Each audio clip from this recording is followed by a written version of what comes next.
Okay, so for week 7 of summer anime, we're getting a lot of story explanations. So many of these shows just popped off in their explanations, made in Abyss super tragic, and a lot of these other shows just like unfolded. So we kind of passed the halfway point. More stuff is flowing, the pacing is like getting really fast. So a lot of these shows are very exciting. Very excited to talk about it. Let's get started. So first I'll talk about Made in Abyss, episode 7 for season 2. God damn, this episode was insane. It was crazy. No other word to describe it but disturbing, yet great at the same time. No other anime like recently has made me feel this kind of like anxious, like anxiety, shivers, but like uncomfortable, distraught. Just like the story was very good. It does it really well, make you uncomfortable, but here it was like another like the level of storytelling right here. So yeah, holy shit, what an insane episode. And first of all, we got the baby soup da da da da da da baby soup da da da da. All right, I'm gonna spoil the episode by the way, so if you're not caught up, yo, beware. So yeah, first we get the backstory of the people inside of the city. So, like the first people with the of Weko and all the other like sages and everyone. So we get their backstory. So they enter the 6th level, all these kind of outcasts, trying to like make their new life in the Golden City. The issue is the city does not exist. The 6th level is kind of a barren wildlife. There's no civilization, just like a bunch of animals. It's dangerous. You gotta like get your own supplies and resources. You gotta survive. So yeah, they're like, okay, this is not what we signed up for. So what do we do? So they got a few options. First, they meet some like these robot friends who are there to collect like information. So it kind of like part of Reg's people, by the way. So like they record things. They can like kind of guide people, help them, but they can't really like do anything like special themselves. So then their option, they try to go back up to the elevator because the elevator is still operating. The elevator that took them all the way down from the 5th level in the water to the 6th level. So they send 2 people up there. They wait for a few hours and it comes back down. And then they turn into hollows, like these abyss monsters. So yeah, the curse goes deep. Like once you're at the 5th level, anytime you go back up, like you're gonna get fucked up. You're gonna turn like a non-human. So yeah, there's like 2 people sacrificed. So we saw these slime creatures in the elevator, and we see like there's like a person like operating the elevator, another hollow with like a whistle attached to it. So maybe that was one of the white whistles. So rest in peace to that guy. He's like it's disturbing being a hollow because your brain is still kind of intact, so you still have some like semblance of consciousness. But yeah, whatever. So they can't go back. They have to like kind of survive. They kind of get water, so they find there's like 3 water sources, but 2 of them are like really dangerous. One's like in a really hot area, but one's like somewhere else. So the third one is in this cave. So they find it, they collect some. So you have Weko's like kind of the mother in charge of like kind of like distributing resources, helping take care of other people. And now we see the other dude spell off. He's kind of investigating, doing things. And then Wazukan, who's like the real leader, but he's just seeming to like let everyone survive for themselves. So yeah, they get water, which is nice. They find it in like this big cave that's like falling. So everything's good so far. We see Fueko hanging out with Irumoi, who's like the little tan girl. So yeah, they're like pretty close together, really cute. And we see Iramoi's like kind of sad because yeah, she can't make babies. That's like her whole backstory. The village kind of disowned her. So yeah, she wants to make babies really badly, and that's why she's attached to Fueko. Yeah, she can smell that Wako has like the scent of sex around her. So the pedophilia plotline runs deep again. Very uncomfortable, but as part of the show. Irumoi kind of smells the scent of baby making on Wako. But Wako also cannot make babies, so yeah, it's whatever. I don't like the fact that Irumoi is bringing up this baby plotline. But yeah, don't worry about it. So yeah, eventually, yeah, people are living, doing pretty well. They're surviving so far. There's some monsters that attack, but yeah, they get to defend themselves. The issue comes in when some people, they get sick. So yeah, people are dropping left and right from the sickness. So it's some type of diarrhea that they're getting from the water. So the water that they boiled, they thought it was clean. It actually has like this like body of like this dead decaying monster inside of it. And they're kind of like laying eggs as well. So like they're like shitting out eggs. So this water is not healthy. People are just getting sick. So but they have no other water source. So they're kind of fucked, first of all. Second of all, some people from like the exploration team, they turn cursed, like they have like these big roots growing out of them. Because we see they have like this magic egg that they discovered. So this magic egg, the kind of robot friends, they investigate it, and then they realize it's an artifact that grants you your wish when you touch it. The issue is like if you give it to an adult or an older person, their wish is kind of distorted. It just doesn't work. So the best way to use it is to give it to a little kid, and that way like their wish is kind of more pure. It's not corrupted. So yeah, they have this magic egg that comes through. We kind of see it in the OP, this magic golden egg. Waka's really caring for Irumoi, but she's also, you know, getting sick. She listens to Wazukan, and she gives the egg to Irumoi. So Wako, like, she's about to get sick herself, so she wants to just give it to Irumoi as kind of like a last hope. So yeah, she gives the egg to Irumoi, and just like the most fucked up shit happened. Holy shit. But this is par for the course. I signed up for like some weird shit to happen in Made in Abyss. I want to be uncomfortable. So this is how it goes down. So day by day, she's getting better, but she's just growing like big spikes around her body. So like Irumoi looks like this big Resident Evil monster kind of. Like she still has her face intact, but like her arms and legs are just like just have like some like big blobs around them. But yeah, Irumoi doesn't feel pain. So that's the first part of her wish granted. She doesn't get hurt anymore from the sickness. Second part, Irumoi can give babies now. She's giving birth through her stomach. So that's her wish coming true. So her wish is like she really wanted babies, so come on, wrong wish, girl. So these kind of like abyss, like hollow things are coming out of her stomach, and they're dying instantly because they have no mouth to breathe in. They can't eat food. So she's just giving birth to these like colorful babies that just die, and then Iramoi's just crying each time they die. So it's like a loop, like happening every day for like 5 days now for giving birth. And then we see Wako just like passing out because she's also getting sick. So everyone's sick. Well, people are about to die. This a magic wishful egg did not work. And it's so uncomfortable seeing Irumoi turn into like this big slime monster giving babies and crying. So yeah, Wako kind of passes out and sleeps. But thankfully, at the end, something happens. Someone feeds Wako some soup. It tastes delicious, the best soup ever. Oh my god. And after that, everyone's fine. Everyone's up and normal, not sick anymore. And we see Wazukan out here. He's like, that girl's wish, Irumoi? It saved everyone. So goddamn it, bro. That's what happened. They fed everyone baby soup. This is like everything in Made in Abyss just like turns into like some slime monster that we have to kill or eat. Why are we turning kids into mush? I hate this. Get me out of here. But we end the episode there. We see what happens basically. TLDR. Everyone is kind of like exploring the 6th level. They're trying to survive. In the end, you know, survival was really hard. So their only water supply was poisoned. And after that, just we had to eat the baby soup to cure ourselves. So we won, but at what cost? So yeah, I loved getting this backstory. I love how like I just got shivers. We see like kind of evil people like Belaf plotting things, Wazukan, so we don't really know like their whole motivations. But I love like that they have to do this immoral shit to survive. Like this is the reality. Like I got actual shivers watching this episode. I was like yelling at my screen. So yeah, really good episode. Really liked it.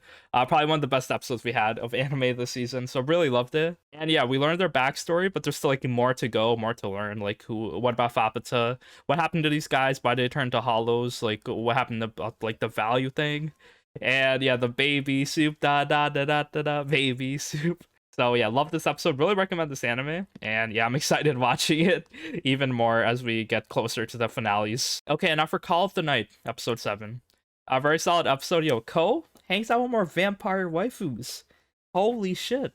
Yeah, good for him. My man, the self-insert king, growing his harem. So yeah, Ko hangs out tonight. So another day, nothing special. But it starts raining, so he kind of takes shelter under this bridge. And then he sees this blonde-haired kind of delinquent girl.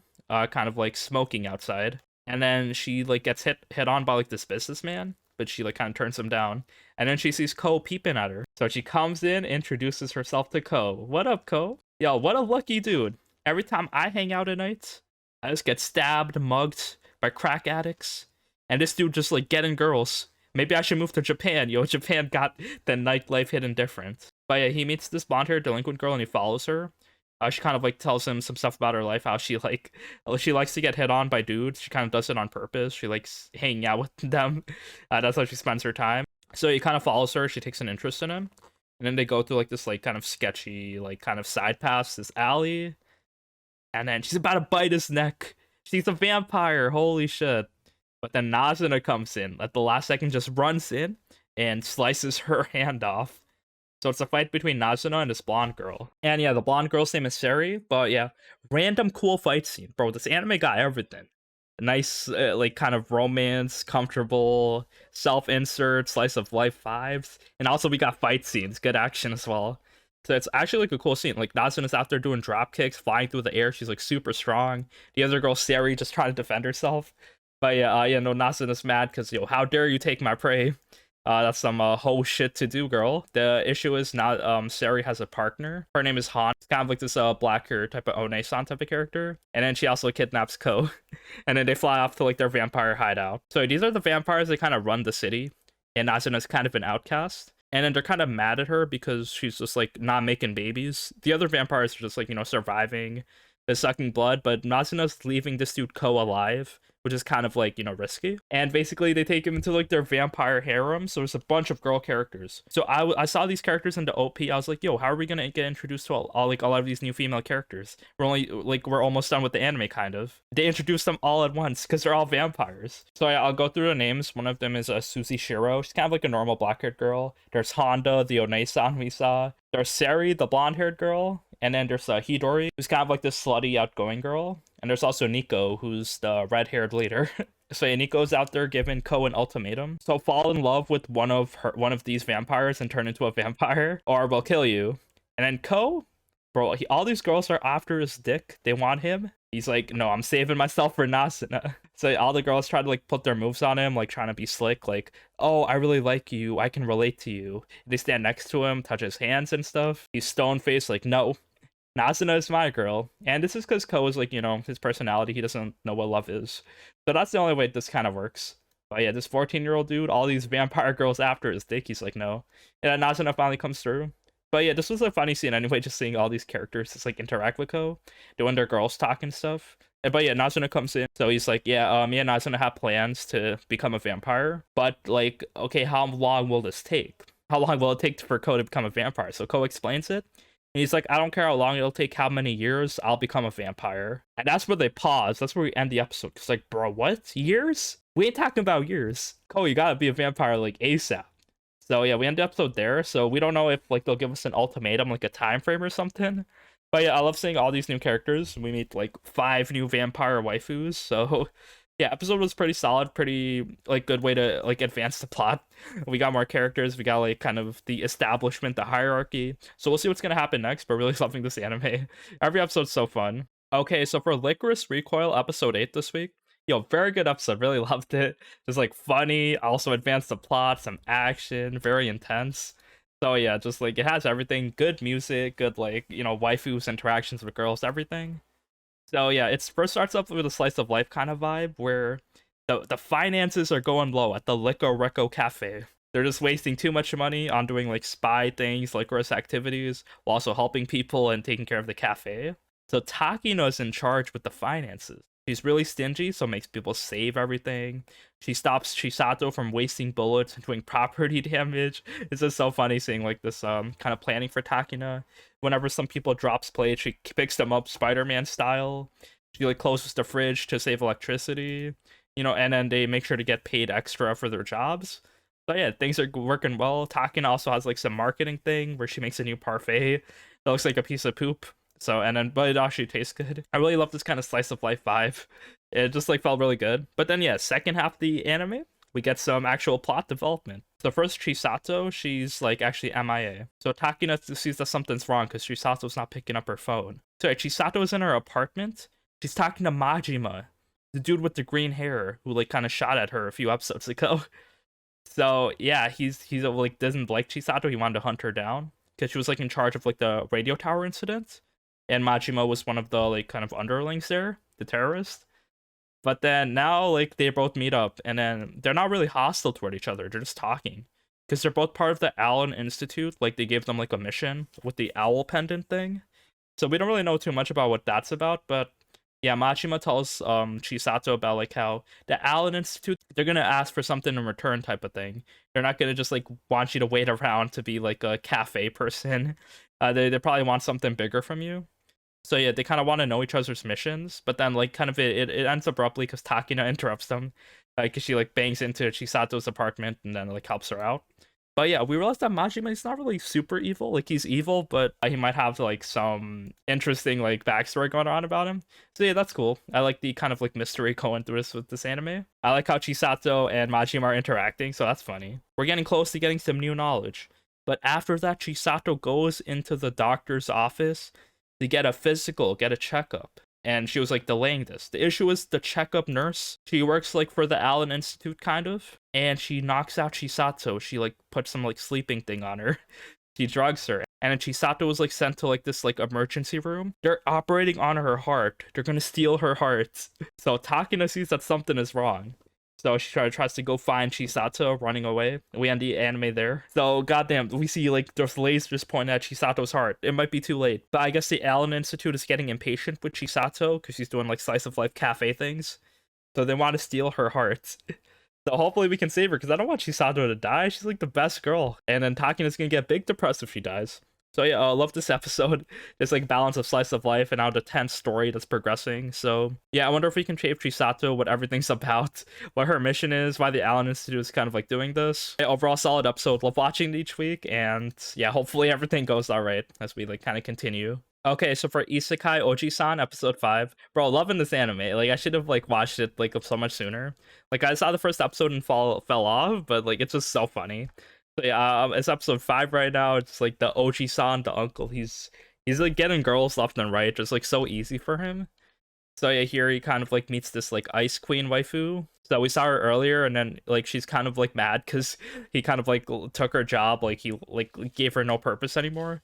So she kind of follows him, but she doesn't want to kill him. So he invites her to the hotel room. He's all like kind of sick and hungry as well because she's like a little poor. He also gives her a ring. It's a super rare ring. And he's like, I want you to have it. So she thinks he's proposing to her, so he kind of like melts her icy heart. The issue is he kind of like gave it to her to sell. So she kind of gets mad because like the implication is wrong. So yeah, just like a bunch of like waifu stuff. We also see that one of these girls are actually like from Japan as well, or they like people from the Ice Queen, like her clan. They know about like Japanese people, so yeah, there's something about that. And so yeah, the anime is really funny. Also, we see the uncle, like, you know, when you get isekai'd, you get your like first wish guaranteed to you. You get like a free OP ability. So when the uncle he was getting beaten up by like people thinking he was an orc, his one wish when he prayed for before he was dying was like, oh, I wish I could communicate with everyone so like I can like stop them from attacking me. So yeah, he gets the isekai ability to understand every language. So that's pretty solid ability. It doesn't really help you physically to fight or anything, but he knows every language. And then since the storytelling was getting really intense with all the waifu stuff in the beginning with the Ice Queen and then like him getting beaten up as an orc, we kind of end the episode. They had to take a break. This story is getting too deep, so they kind of take a coffee break and we end. So I love the kind of the storytelling happening in this anime, really fun. And I hope to see more adventures of the Oji-san. I just love hearing Dio's voice in this anime. Just like finally realized like him going through like doing anime dad shit. It's just so funny, like such a tonal shift from like hearing normal Dio. All right, so Red Devil is a part-timer, season 2, episode 6. We kind of start off the episode with like the spooky black smoke showing up in the beach. I thought it was like from like customers or something, but it's actually like this like evil like this. So demons are coming and fighting, and they're getting attacked on a beach randomly. And one of the demons is one of the Mao's generals. He's like this big bird guy. His name is Kamio, but he gets kind of defeated, loses energy. So he turns into like a little bird. After that, we kind of forget about that. The next day happens. They start working at the beach restaurant, taking care of everyone. Things are like kind of overworked. So yeah, they start cooking, and all the girls help them as well. We see like cool like bikini waifu outfit fan service. Everyone's kind of working together, so that's cool. So another solid like slice of life hangout episode. But after that, we get some big plot developments. We see who the person attacking the demons in the beginning was. It was the restaurant owner. She was like the daughter of Mao's landlord, the long-haired tan girl. So, oh my god, a new villain showing up. I wonder what her deal is, but she seems not to be evil. So we'll just see as we continue the anime, more fan service, more action, as well as more kind of like working slice of life environments. Okay, so for Shadow's House season 2, I'll go over this quickly. So this is episode 7 so far. We're kind of like still going on, like prolonging the mystery, trying to uncover more things so Kate doesn't get like punished. So yeah, Lou and Luis are helping out. They're kind of asking questions to people. But Lou, she doesn't want to like say anything is wrong. So we see Lou is just like getting like suffering, bro. She's just like not giving rest. She's like a slave. And then Luis doesn't really care too much because like it's just a doll. Bro, who cares? This is my face. But then everyone is like, you gotta take care of your body, not just your face. And bro, this doubly happens when they meet the bodybuilding doll. So it's Benjamin. He's like working out, doing some bicep curls. And then yeah, Lou and Luis try to like ask him for information, but yeah, Luis kind of realizes that she has to take care of her doll a bit more. So hopefully it gets better there. Also, we see some funny stuff. So John, he kind of like got punished by Star Bearers because he's like talking about he wants to marry Kate, but you can't really marry someone without formally. Well, first you have to be an adult. Also, you have to formally write like a form. So they're telling him to chill on the marriage. Also, we see like Ricky and Patrick kind of talking about love. And then the issue is we see Patrick, he's the shadow. Bro, my man caught feelings for Amelico. Not Kate, Amelico with the doll. Because like Amelico kind of saved him when they were like in like the maze, the big garden maze in season 1. So bro, a shadow actually fell in love with the doll. So Patrick, he's kind of like feeling like, oh, I feel guilty. Like, oh, I have these bad thoughts. I shouldn't fall in love with living dolls. So damn, Amelico spitting game. So Patrick is like falling for her. He's kind of like keeping this a secret. So I wonder where that plot point's gonna go. But yeah, pretty solid episode nonetheless. As we kind of try to uncover the mystery. We're still kind of a few episodes away. Hopefully we get some like good details. But yeah, we end the episode there. Okay, so for Rent a Girlfriend season 2 episode 8 this week, we gotta talk about it. Even though nothing really happened this episode, let's quickly go over it. Yo, 1 minute or less. Please time it. So yeah, Kazuya, he sees that Chizuru graduated from the like top class, from the rookie class to like the normal class, I guess. So her fee is up $10, 10,000 or 1,000 yen. So instead of 5,000 yen, she's 6,000 yen. So it's like $60 a date. That's so expensive, bro. On top of like paying for the date, you actually have to pay for the girl. They kind of go on he's like, oh, I'm paying so much, maybe I should like have a customized date. So he kind of goes to the amusement park with her, but they're in her like high school outfits, which I don't think is like worth it. Like, who cares? But just like high school type of cosplay. Mizuhara kind of has like a short skirt. But yeah, that's it. They see Sumi also in the amusement park, so they kind of try to hide from her. They see Sumi trying to shop for like kind of like gifts for guys. Also after that, they like do stuff. Go to photo booth. Go like to the Ferris wheel. He kind of like almost like he gropes Mizuhara's boobs because they like anime hijinks, bumps into her in the Ferris wheel, but she kind of brushes it off. Becomes cool. So they kind of finish the date, hold hands, but it's kind of cute. They're getting a little closer, but yeah, just painful to watch, bro. Just this episode did nothing to progress the plot. But yeah, we'll see what's gonna happen. Mommy's plotting some things, like, bro, so sadistic, girl. You gotta give up. And after that, Ruka's trying to hang in there, become like the best girlfriend. So yo, we'll see what's gonna happen.